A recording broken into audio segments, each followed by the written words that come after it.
Assalamualaikum warahmatullahi ta'ala wabarakatuh. Apa khabar murid-murid semua? Bismillahirrahmanirrahim. Allahumma ftah alaina hikmataka wansyur alaina min khazain rahmatika ya arhamar rahimin. Baiklah, pada hari ini jom kita sambung pelajaran fiqh, iaitu salat sunat tahiyatul masjid. Salat sunat tahiyatul masjid. Salat apa? Salat sunat tahiyatul masjid. Apakah solat sunat tahiyatul masjid?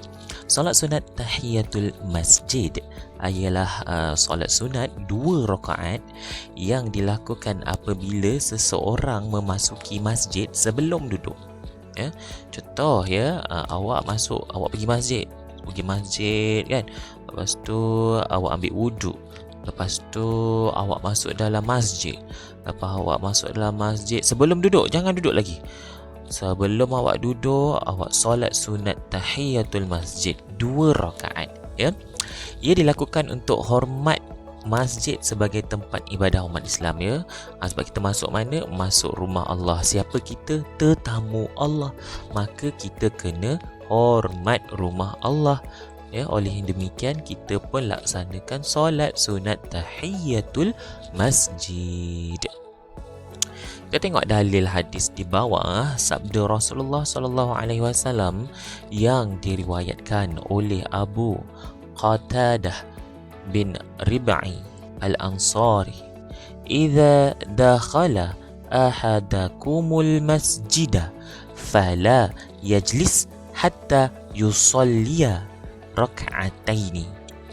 Maksudnya, ya, Nabi kata apabila salah seorang daripada kamu masuk dalam masjid, maka janganlah kamu duduk hingga kamu lakukan solat 2 rakaat. Ya, Nabi pesan, ya, riwayat Al-Bukhari dan Muslim.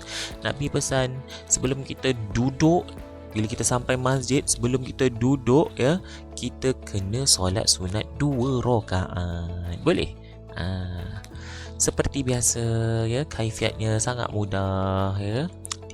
Okey, baca dan fahami, ya, muka surat 41. Kaifiatnya mudah sahaja. Lafaz niat dahulu. Usalli tahiyatul masjid, usalli sunatan tahiyatul masjid rak'ataini lillahi ta'ala. Sahaja aku solat tahiyatul masjid 2 rakaat kerana Allah Ta'ala. Kita buat solat sunat tahiyatul masjid sebab apa? Sebab kita masuk rumah Allah. Ya, rakaat pertama niat bersama takbiratul ihram. Yang kedua, baca surah Al-Fatihah. Ketiga, baca surah Al-Kafirun atau surah-surah yang kita hafal. 4, rukuk. Kelima, i'tidal. Dan i'tidal sujud. Selepas sujud, kita duduk antara 2 sujud. Kemudian kita sujud semula. Kemudian kita bangun untuk rakaat yang kedua. Kita baca surah Al-Fatihah. Kemudian kita baca surah Al-Ikhlas ataupun surah yang kita faham, kita ingat, ya, dan hafaz. Kemudian kita rukuk, kita i'tidal. Kemudian kita sujud. Lepas sujud kita duduk antara 2 sujud. Kemudian kita sujud semula. Kemudian kita duduk dan membaca tahiyatul akhir, tahiyat akhir. Dan juga akhir sekali salam. Sudah pun tamat. Okey. Selepas selesai solat niat, solat sunat tahiyatul masjid, digalakkan terus duduk dan berniat iktikaf. Ya, sebelum kita solat pun kita boleh niat iktikaf tau. Masuk masjid tu, lepas ambil wuduk tu kan, melangkah masuk masjid terus doa masuk masjid dan juga niat iktikaf. Kenapa niat iktikaf ni? Niat iktikaf ni kita nak, orang kata, dapatkan keberkatan dan pahala dengan segala kebaikan kita buat di dalam masjid. Ya, nawaitu i'tikafi fi hadzal masjidi sunnatan lillahi ta'ala. Sahaja aku niat i'tikaf di dalam masjid ini kerana Allah Ta'ala. Hikmah salat sunat tahiyatul masjid. Apakah kelebihannya? Dikasihi Allah, mendidik diri menghormati rumah Allah, dan juga mendapat pahala. Okey. Untuk kita amalkan setiap kali kita pergi masjid kan, buat solat sunat tahiyatul masjid, besar ganjarannya. Seterusnya kita akan melihat, ya.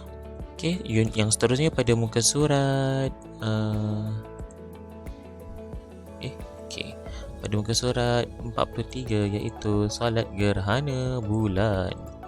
Okey, apakah itu solat gerhana? bukan solat gerhana bulan je, solat gerhana. Solat gerhana ni ada dua. Satu gerhana bulan, satu lagi gerhana matahari. Solat sunat gerhana, sebelum tu kita kena faham dulu apakah itu gerhana. Jadi kita akan lihat di foto yang seterusnya ini. Gerhana ada dua. Yang pertama adalah gerhana bulan. Gerhana bulan penuh berlaku pada waktu malam, apabila kedudukan bulan, bumi dan juga matahari dalam satu garisan yang lurus, tetapi kedudukannya adalah bulan tengah-tengah bumi dan seterusnya adalah matahari.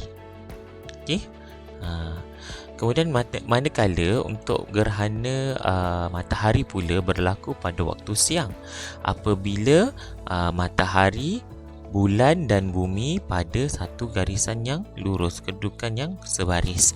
Tetapi kali ini bulan yang berada di tengah-tengah di antara matahari dan bumi. Senang nak ingat.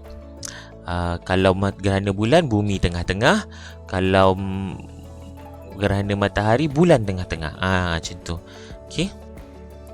Ini adalah contoh gerhana matahari. Gerhana matahari ni berlaku pada waktu siang. Manakala ini adalah gerhana bulan. Gerhana bulan ni ada tiga jenis. Satu, gerhana bulan penuh. Apabila keseluruhan bulan berada dalam kawasan bayang-bayang. Kemudian gerhana bulan separuh je yang kena. Kalau gerhana bulan penumbra, dia masuk bahagian bayang saja. Mana bahagian bayang tu? Sini. Sini bahagian bayang. Bahagian bayang. Yang ini penuh. Kalau tengah-tengah ni penuh, dia masuk kawasan umbra. Alright. Seterusnya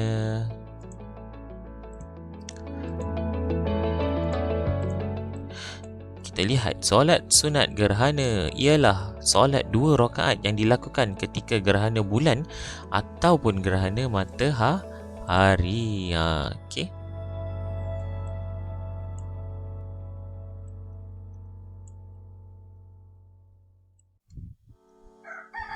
Baik. Seterusnya hukumnya ialah sunat muakkad. Sunat muakkad ni apa dia? Sunat muakkad ni adalah salah satu perkara sunat yang Nabi tuntut. Maksudnya diberatkan untuk buat. Tak buat tak mengapa, tapi rugi sesangat-sangat. Rugi yang sangat besar. Dan boleh dilakukan secara berseorang, tetapi yang lebih utama dilakukan secara berjemaah. Itu sebab bila kalau ada solat sunat gerhana, berlakunya gerhana bulan atau matahari, kebiasaannya masjid-masjid akan membuka ruang untuk para jemaah buat solat sunat gerhana secara berjemaah beramai-ramai. Solat sunat gerhana matahari dan gerhana bulan dilakukan bermula terjadinya gerhana sehingga selesai. Bila dah mula gerhana tu kan dah sebaris kedudukan tu, bila dah nampak, kemudian barulah kita mulakan solat sunat gerhana. Cara-cara ataupun kaifiat ni maksudnya cara-cara solat sunat gerhana. Lafaznya adalah usalli sunnata khusufil qamari rak'ataini lillahi ta'ala. Khusufi qamari, gerhana bulan. Qamari bulan. Qamari bulan. Khusufi, gerhana bulan. Khusufil qamari, gerhana bulan. Sahaja aku solat sunat gerhana bulan 2 rakaat kerana Allah Ta'ala. Kalau gerhana matahari pula, usalli sunnata kusufi syamsi. Kusufi syamsi rak'ataini lillahi ta'ala. Sahaja aku solat sunat matahari 2 rakaat kerana Allah Ta'ala. Istilahnya kita kena faham dan bezakan, iaitu khusufil qamari, gerhana bulan. Kusufi syamsi, sunat gerhana matahari. Gerhana matahari. Beza. Alright. Solat dia macam biasa 2 rakaat, cuma dia berbeza sebab dia ada khutbah. Dia ada khutbah. Contoh khutbah khutbah. Khutbah ni dibaca sebelum solat sunat gerhana matahari. Alright. Okey. Baik. Ini tak perlu untuk bacaan sendiri sahajalah Untuk bacaan sendiri sahaja. Okey. Untuk bacaan sendiri sahaja. Okey. Ini adalah contoh khutbah kedua Ada khutbah pertama dan juga khutbah kedua. Okey, baik.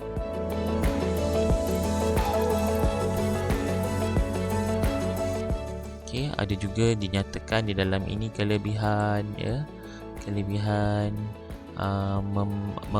kelebihan solat kelebihan gerhana matahari, apakah yang kita perlu dapat daripada gerhana bulan dan sebagainya. Untuk bacaan sendirilah, saya tak cukup masa untuk bacakan untuk awak Okey, mungkin kita boleh baca sedikit Astaghfirullahalazim Astaghfirullahalazim allazi la ilaha illa huwal hayyul qayyum wa atubu ilaih. Okey, baca 9 kali. Alhamdulillahirabbil alamin wassalatu wassalamu ala asyrafil anbiya'i wal mursalin wa ala alihi wa sahbihi ajma'in. Asyhadu an la ilaha illallah wahdahu la syarika lah wa asyhadu anna Muhammadan abduhu wa rasuluh. Allahumma salli wa sallim ala sayyidina Muhammad wa ala alihi wa sahbihi ajma'in. Amma ba'd, faya ayyuhal muslimun ittaqullah usikum wa iyaya bittaqwallah faqad fazal muttaqun. Kemudian dibacakan surah Yasin. Okey, dia punya khutbah pendek sahaja Sebenarnya kan kalau zaman Rasulullah dahulu peristiwa gerhana ni sangat ditakuti. Ditakuti kenapa? Sebab itu adalah salah satu perkara yang jarang-jarang berlaku dan menunjukkan kekuasaan dan kehebatan Allah SWT. Makanya kita disarankan untuk menimbulkan rasa takut. Takut yang macam mana? Bukan takut dengan gerhana, tapi takut kepada Allah. Sebab peristiwa gerhana ni kalau ikut kaedah saintifiknya, kaedah sainsnya berlaku juga tarikan-tarikan graviti yang kuat pada satu-satu masa oleh matahari. Okey, dia ada penjelasan saintifiknya, yang itu boleh cari dan buat bacaan sendirilah. Okey, jarang-jarang berlaku gerhana matahari, tapi kalau tahun ni saya tak pasti ada ke tak ada. Okey, kalau ada jangan lupa untuk ambil kesempatan untuk melaksanakan solat sunat gerhana matahari ataupun gerhana bulan. Okey, untuk subjek yang akan datang minta tolong baca pelajaran keempat ni solat jamak dan solat qasar Ini adalah tajuk yang terakhir saya bagi pendahuluan dulu tentang apa yang bakal anda pelajari Okey, kebanyakan solat jamak dan solat qasar ni adalah penting untuk mereka yang bermusafir. Bermusafir tu apa? Orang yang berjalan jauh demi tujuan yang mematuhi syarak ataupun peraturan yang Allah tetapkan. Itu adalah maksud mematuhi syarak. Kalau misal kata berjalan jauh sebab nak pergi karaoke contohnya, tidak dibenarkan lah, sebab karaoke bukan tujuan yang baik kan.